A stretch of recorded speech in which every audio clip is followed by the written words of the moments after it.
आज की चर्चा में आप सभी का स्वागत है। आज हम ट्रांजिस्टर एवं ट्रांजिस्टर एम्पलीफायर के बारे में अपनी चर्चा की शुरुआत करेंगे।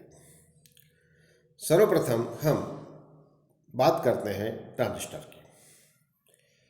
पिछली क्लासों में आप सब लोगों ने ट्रांजिस्टर के बारे में बहुत विस्तार से पढ़ा है। सर्वप्रथम 1947 में जे बार्डीन, ब्रिटेन और शॉकले ने पॉइंट कॉन्टैक्ट ट्रांजिस्टर की खोज की थी, जिस खोज के लिए उन्हें बहुत शीघ्र 1956 में नोबेल पुरस्कार प्रदान किया गया।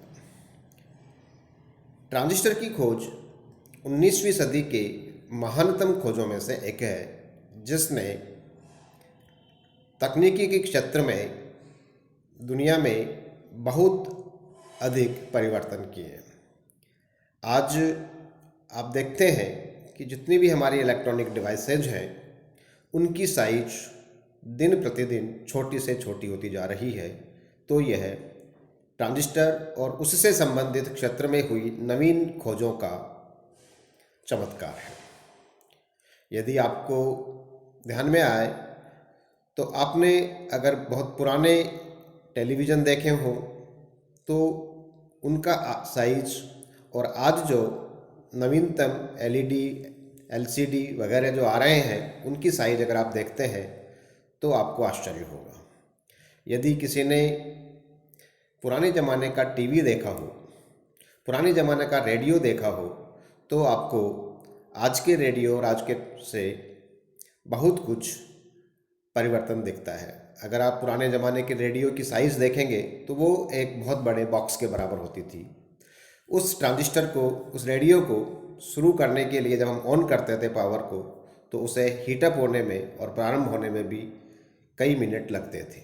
लेकिन आज सारे इलेक्ट्रॉनिक आइटम्स की जो साइज है निरंतर कम होती जा रही है, और यह सब इस ट्रांजिस्टर और उससे जुड़ी हुई नवीनतम खोजों का ही प्रभाव है। आप जैसा कि जानते हैं, ट्रांजिस्टर दो प्रकार के होते हैं। एक ट्रांजिस्टर को हम पीएनपी ट्रांजिस्टर के नाम से और दूसरे को एनपीएन ट्रांजिस्टर के नाम से जानते हैं।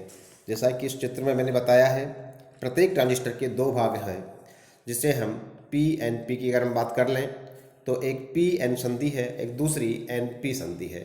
तो इसे हम एक तरह से ऐसा समझ सकते हैं कि दो पीएन डायोडों को एक साथ जोड़ रखा गया है, जिसमें दोनों के एन सिरे साथ में रखे गए हैं। इससे हमें कई बार ऐसा लग सकता है कि जो बीच का क्षेत्र है उसका साइज बहुत बड़ा होगा। ऐसा नहीं है। इसमें जो प्रथम है, जिसे हमने पी के रूप में लिखा है, ये उत्सर्जक कहलाता है, बीच का क्षेत्र आधार कहलाता है, और तीसरा जो शिरक क्षेत्र है उसे हम संग्राहक कहते हैं। इसी प्रकार एनपीएन ट्रांजिस्टर में भी प्रारंभ का क्षेत्र एन, बीच का पी और उसके पश्चात एन, पहला उत्सर्जक, आधार और तब संग्राहक। यदि हम इनके आकार के बारे में बात करें तो जो बीच का क्षेत्र आधार होता है उसकी साइज सबसे कम होती है, जबकि संग्राहक का आकार सबसे बड़ा और उत्सर्जक का आकार संग्राहक से छोटा लेकिन आधार से बड़ा होता है। इनका सिंबल, प्रतीक चिन्ह हम सामने प्रदर्शित है, जिसमें हम तीन रेखाओं को के द्वारा इसे बताया गया है: बेस आधार, उत्सर्जक ई और संग्राहक सी। ध्यान रखिए कि तीनों जो लाइनें हैं ये एक जगह पर कहीं पर भी नहीं मिलती हैं। एनपीएन और पीएनपी ट्रांजिस्टर में अंतर करने के लिए हम उत्सर्जक के ऊपर एक तीर का निशान लगाते हैं, जो ट्रांजिस्टर में धारा प्रवाह की दिशा को बताता है। अगर ट्रांजिस्टर के प्रचालन के बारे में भी आपने पिछली क्लासों में विस्तार से पढ़ा है, तो ट्रांजिस्टर को किसी भी परिपथ में प्रचालित करने के लिए इस ट्रांजिस्टर को हम दो संधियों के रूप में देख सकते हैं, जहाँ एक संधि है उत्सर्जक और आधार संधि, जबकि दूसरी संधि है आधार और संग्राहक के बीच की। तो तो अगर हम ट्रांजिस्टर का प्रचालन करना चाहें तो उसका एक ही तरीका है, और वो है उत्सर्जक आधार संधि हमेशा अग्र बायस्थित अर्थात फॉरवर्ड बायस्थित की जाती है, जबकि आधार और बायस्थित होती है। इस ट्रांजिस्टर के मुख्य जो प्रचाल के रूप में अगर हम देखें तो 3 धाराएं हैं, उत्सर्जक धारा, आधार धारा और संग्राहक धारा, जबकि मूल रूप से जो सबसे अधिक काम आने वाले हैं 2 वोल्टताएं हैं, आधार और संग्राहक संधि के बीच लगाई गई वोल्टता, जिसे संग्राहक आधार वोल्टता कह सकते हैं। दूसरा, उत्सर्जक और आधार संधि के बीच लगाई गई वोल्टता, जिसे हम उत्सर्जक आधार वोल्टता कह सकते हैं। सबसे महत्वपूर्ण है कि इन वोल्टताओं और इन धाराओं को हम किस प्रकार से व्यक्त करेंगे, जिसके लिए हम एक चिन्ह परिपाटी का उपयोग करते हैं। इस चिन्ह परिपाटी में आप उसके आधार पर निश्चित करते हैं कि हम किस धारा को धनात्मक और किस धारा को ऋणात्मक कहेंगे। इसी प्रकार हम इसमें यह भी तय करते हैं कि किस प्रकार की वोल्टेज को और कब हम उसे ऋणात्मक वोल्टता कहेंगे। हमारे लेक्चर चिन्ह परिपाटी हम प्रयुक्त करेंगे, उस चिन्ह परिपाटी के बारे में मैं आपको बताना चाह रहा हूँ। ये चिन्ह परिपाटी से भिन्न परिपाटी आप चूज कर सकते हैं, लेकिन फिर आपके पूरे डिस्कशन में वही परिपाटी काम की जाएगी। यहाँ जो चिन्ह परिपाटी में काम में लेने जा रहा हूँ, उसमें हम एक पहला नियम बनाते हैं कि ट्रांजिस्टर में प्रवेश करने वाली समस्त धाराओं को हम धनात्मक मानेंगे। स्पष्ट रूप से इसका दूसरा अर्थ होगा कि ट्रांजिस्टर से बाहर जाने वाली जितनी भी धाराएं हैं उसे हम ऋणात्मक कहेंगे। तो हमारा चिन्ह परिपाटी का पहला नियम हुआ कि ट्रांजिस्टर में प्रवेश करने वाली धाराएं धनात्मक, जबकि ट्रांजिस्टर से बाहर जाने वाली धाराएं ऋणात्मक मानी जाएंगी।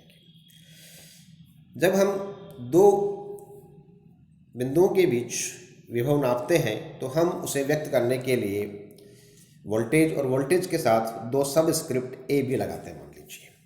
तो अब अगर वी ए बी, तो इस वोल्टता के लिए हम जो चिन्ह परिपाटी प्रयुक्त कर रहे हैं वो यह रहेगी कि मैं वी ए बी को लिखूंगा एक तरह से ए बिंदु का वोल्टेज माइनस बी बिंदु का वोल्टेज, अर्थात V A minus V B. तो अब स्पष्ट है कि अगर वी ए बी धनात्मक है, इसका मतलब है वी ए की वोल्टेज वी बी से अधिक है। इसके विपरीत अगर वी ए बी ऋणात्मक है तो इसका अभिप्राय रहेगा कि वी ए का विभव वी बी के विभव की बी बिंदु के विभव की तुलना में कम है, अर्थात V A minus V B is negative. तो ए बिंदु बी बिंदु के सापेक्ष कम वोल्टता पर है। इसी प्रकार वी ए बी धनात्मक है, इसका अर्थ है कि ए बिंदु बी बिंदु की तुलना में अधिक विभव के ऊपर है। इस जानकारी को हम एक संक्षिप्त रूप से इस टेबल में भी मैंने सारांश के रूप में व्यक्त किया है, जिसे आप याद कर सकते हैं और ध्यान में रख सकते हैं, और यह चीज़ें आपको समझने के लिए आवश्यक है। आगे के अध्ययन में इन सब प्रकरणों का या इन सब प्रकार की जो नियम है हमारे, ये बहुत ही उपयोगी रहने वाले हैं, इसलिए इनका ध्यान में रखना बहुत आवश्यक है। आज के लिए धन्यवाद।